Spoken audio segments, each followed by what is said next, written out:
Hello everyone. Today we will discuss the next part of the life process chapter, excretion.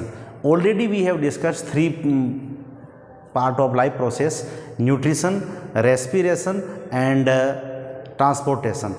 Here we will discuss the excretion. So students, let's start this topic, excretion. The process of removal of harmful metabolic waste from the body is called excretion. हम जानते हैं कि metabolic activity के बाद हमारी body में जितना भी नाइट्रोजन वेस्ट प्रोडक्ट जो तैयार होता है उसको हमें बॉडी से बाहर रिमूव करना होता है, otherwise it is a toxic substances and it is very harmful for human being. So mostly these are nitrogen waste. अब इस नाइट्रोजन वेस्ट को डिफरेंट ऑर्गेनिज्म में, सभी में नाइट्रोजन वेस्ट होता है और सभी ऑर्गेनिज्म नाइट्रोजन वेस्ट को किसी ना किसी फॉर्म में बाहर बॉडी से रिमूव करते हैं. तो अब ये जो नाइट्रोजन वेस्ट हैं इसके बेसिस पर ऑर्गेनिज्म को हम 3 कैटेगरी में डिवाइड करते हैं. नंबर फर्स्ट अमोनोटेलिक, यूरियोटेलिक और आगे पढ़ेंगे यूरिकोटेलिक. तो फर्स्ट हम डिस्कस करते हैं अमोनोटेलिक. Removal of ammonia. जब अमोनिया के फॉर्म में नाइट्रोजन वेस्ट को बॉडी से बाहर रिलीज किया जाता है, remove ammonia as nitrogen waste, it is very toxic substances and it need lot of water. Ammonia इतना टॉक्सिक सब्सटेंसेस होता है कि इसको बॉडी से बाहर रिमूव करने के लिए हमें सबसे ज़्यादा वाटर चाहिए. तो ये मोस्टली उन्हीं ऑर्गेनिज्म में ये अमोनिया प्रोड्यूस होता है जो एक्वेटिक एनिमल्स होते हैं, जैसे एक्वेटिक ऑर्गेनिज्म, ये फिश, इन ऑर्गेनिज्म में अमोनिया बॉडी से बाहर रिमूव होता है एज ए नाइट्रोजन वेस्ट. अब है यूरियोटेलिक, यूरिया. तो remove urea as nitrogen waste. कुछ ऐसे ऑर्गेनिज्म हैं जिनमें यूरिया नाइट्रोजन वेस्ट के फॉर्म में रिमूव होता है. It is not much toxics than ammonotelics. यानी कि जो यूरिया है वो अमोनिया जितना तो हार्मफुल नहीं है, बट फिर भी ये हार्मफुल है और इसको बॉडी से बाहर रिलीज करने के लिए लेस वाटर की नीड होती है. जैसे कि एग्जांपल है ह्यूमन बीइंग. तो हमारी बॉडी से जो नाइट्रोजन वेस्ट निकलता है वो यूरिया के फॉर्म में निकलता है, इसीलिए हमको यूरियोटेलिक कंसीडर किया गया है. अब देखते हैं यूरिकोटेलिक्स. जो यूरिकोटेलिक्स किस में होता है वो देखते हैं अपन. Uricotelic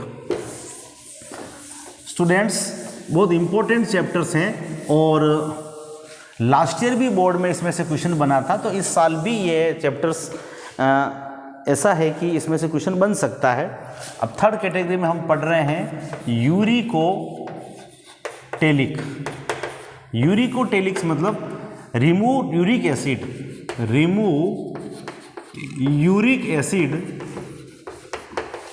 as nitrogen waste. Nitrogen waste, जब यूरिक एसिड को ऐसे ऑर्गेनिज्म जो यूरिक एसिड के फॉर्म में नाइट्रोजन वेस्ट अपनी बॉडी से रिमूव करते हैं, it is very least toxic substances. ये बहुत कम टॉक्सिक सब्सटेंसेस हैं. It is very least toxic substances and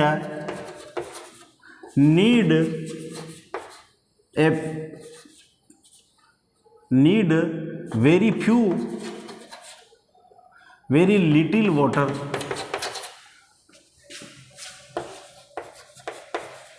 to remove from body. और एग्जाम्पल्स हैं इसका बर्ड्स. जितने भी बर्ड्स हैं वो अपनी बॉडी से यूरिया नाइट्रोजन वेस्ट किस फॉर्म में निकालते हैं, यूरिक एसिड के फॉर्म में. तो हमने 3 टाइप्स के ऑर्गेनिज्म देखे. अमोनोटेलिक्स जो कि वेरी टॉक्सिक सब्सटेंसेस होता है, और उसके बाद हमने देखा यूरियोटेलिक जो थोड़ा सा कम टॉक्सिक सब्सटेंसेस हैं, और यूरिकोटेलिक जो सबसे लिस्ट टॉक्सिक सब्सटेंसेस हैं और इसको रिमूव करने के लिए वाटर की भी कम नीड होती है, और वो है बर्ड्स. तो हम ये कह रहे हैं कि अमोनिया अगर ammonia is greater than, toxic substances की कैटेगरी की बात करें, ammonia is greater than, urea is greater than uric acid. तो इस फॉर्म में टॉक्सिक सब्सटेंसेस हमारी बॉडी से रिमूव होते हैं. अमोनिया जो सबसे ज़्यादा हार्मफुल है, यूरिया थोड़ा सा कम हार्मफुल है, यूरिक एसिड भी लिस्ट हार्मफुल है.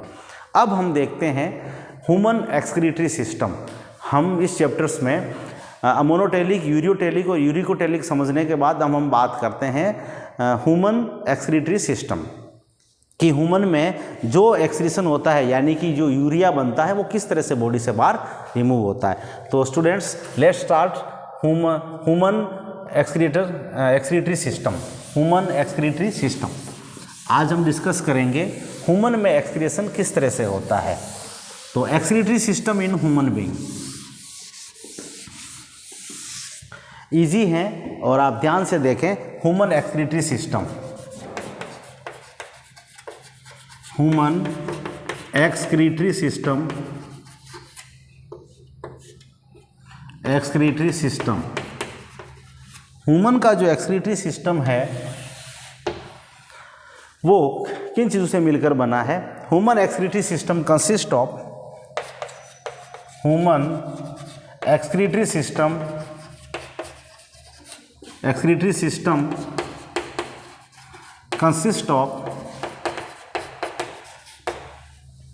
a pair of kidney और उसके बाद a pair of ureter, उसके बाद बात करते हैं यूरिनरी ब्लैडर, यूरिनरी ब्लैडर और यूरेथा। ये चीज़ों से ह्यूमन का एक्सक्रीटरी सिस्टम मिलकर बना है। डायग्राम में यहाँ बना के देखता हूँ, ये किडनी है, ये किडनी है और ये, तो इसको आप देख लीजिए किडनी, ये यूरेटर्स हैं, ये यूरेटर्स इस तरह से एक पेयर ऑफ यूरेटर्स प्रेजेंट है और ये यूरिनरी ब्लैडर है।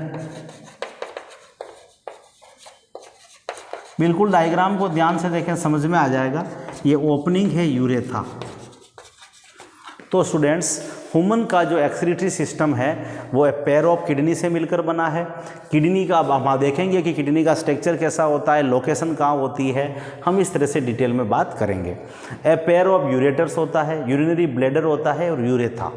और इस तरह से जब यूरिनरी ब्लैडर फिलअप हो जाता है तो एक मैसेज ब्रेन तक आता है और फिर ब्रेन से इन्फॉर्मेशन मिलने के बाद हम यूरेथा इस ओपनिंग से यूरिन को बाहर सीक्रेट करते हैं और उसमें यूरिया बाहर निकल जाता है। तो ये सिस्टम जो वर्क करता है ह्यूमन का एक्सक्रीटरी सिस्टम है। तो हम स्टार्ट करते हैं कि किडनी कहाँ होती है और ये कैसे फंक्शन करती है। तो सबसे पहले हम देखते हैं kidney, the location of kidney. हम देख रहे हैं आप, ये किडनी रेडिश ब्राउन कलर की होती है और ये हमारे एब्डोमिनल कैविटी में प्रेजेंट होती है। और किडनी की लोकेशन के बाद ये थोड़ा सा हम ये कह रहे हैं इसके अंदर बहुत सारे फिल्ट्रेशन यूनिट्स प्रेजेंट होती हैं। किडनी के अंदर बहुत सारी फिल्ट्रेशन यूनिट्स होती है और हम उसको नेफ्रॉन कहते हैं। क्या कहते हैं? नेफ्रॉन। वो सब हम वन बाय वन डिस्कस करते हैं। तो सबसे पहले आपको एक जनरल आइडिया हो गया कि ह्यूमन का एक्सक्रीटरी सिस्टम में क्या होता है। अब हम पढ़ते हैं कि kidney are located in the, आप कंटिन्यूस लिखिए और ध्यान से सुनिए। Kidney are located in the abdominal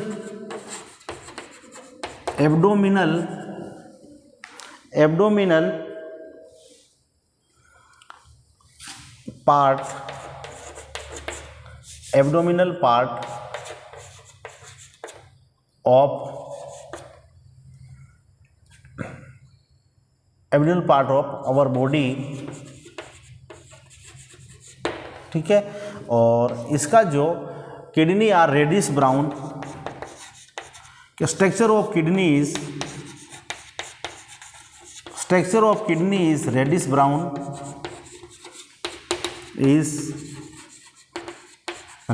brown and bean shaped, ठीक है। बीन शेप्ड की ये स्ट्रक्चर होता है। अब urine produce in the kidney, अब यूरिन जो इस किडनी में प्रोड्यूस होता है वो यूरेटर्स के थ्रू यूरिनरी ब्लैडर्स में आ जाता है। Urine produce in the kidney, urine produce in the kidney pass to urinary bladder through ureter. Ureter की हेल्प से ये यूरिन यहाँ पर आ जाता है। अब हम ये कह रहे हैं the purpose of the urine formation. तो purpose of the urine formation क्या है कि इस purpose of the urine formation ये है कि जो यूरिया है उसको बॉडी से बाहर रिमूव करना। The purpose of the urine formation is the purpose of urine formation is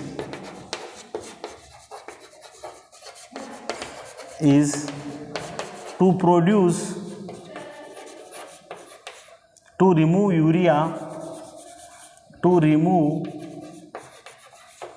urea which is produced in kidney, produce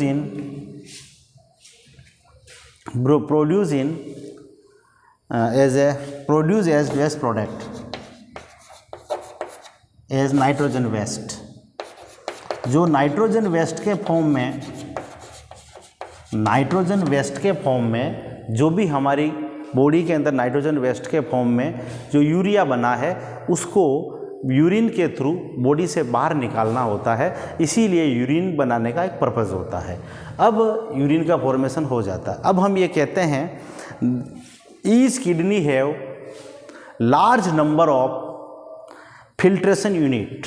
ज़रा ध्यान से देखना आप, each kidney have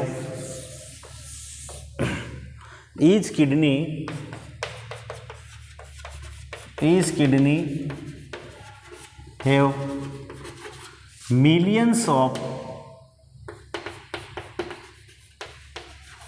filtration unit which is called nephron. Kidney में जो filtration unit है उसको हम क्या कहते हैं? नेफ्रॉन को। So students, nephron is the basic structural हम नेफ्रॉन का भी डायग्राम बनाएंगे। तो nephron is the structural and functional unit of nephron is the structural and functional unit of nephron is the structural and functional unit of kidney. एक kidney के अंदर जो भी फंक्शन हो रहा है वो सारा नेफ्रॉन से होता है। अब नेफ्रॉन का स्ट्रक्चर देखते हैं हम, स्ट्रक्चर ऑफ नेफ्रॉन। स्टूडेंट्स, हम सबसे पहले स्ट्रक्चर ऑफ नेफ्रॉन समझते हैं। तो आप देखिए, डायग्राम बनाइए आप। स्ट्रक्चर ऑफ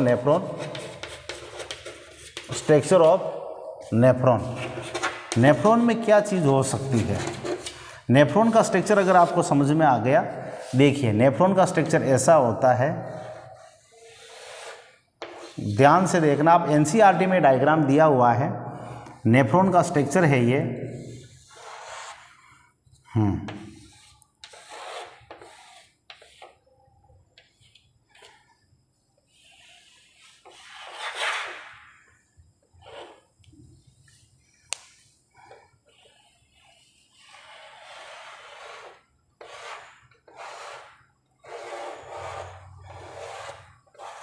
डायग्राम को देखिए आप।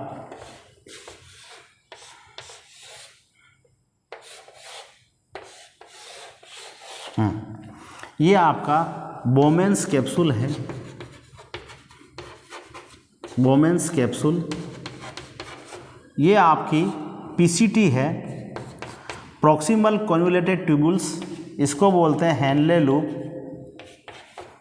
हेनले लूप, इसको बोलते हैं डीसीटी, और ये है हमारी कलेक्टिंग डक्ट।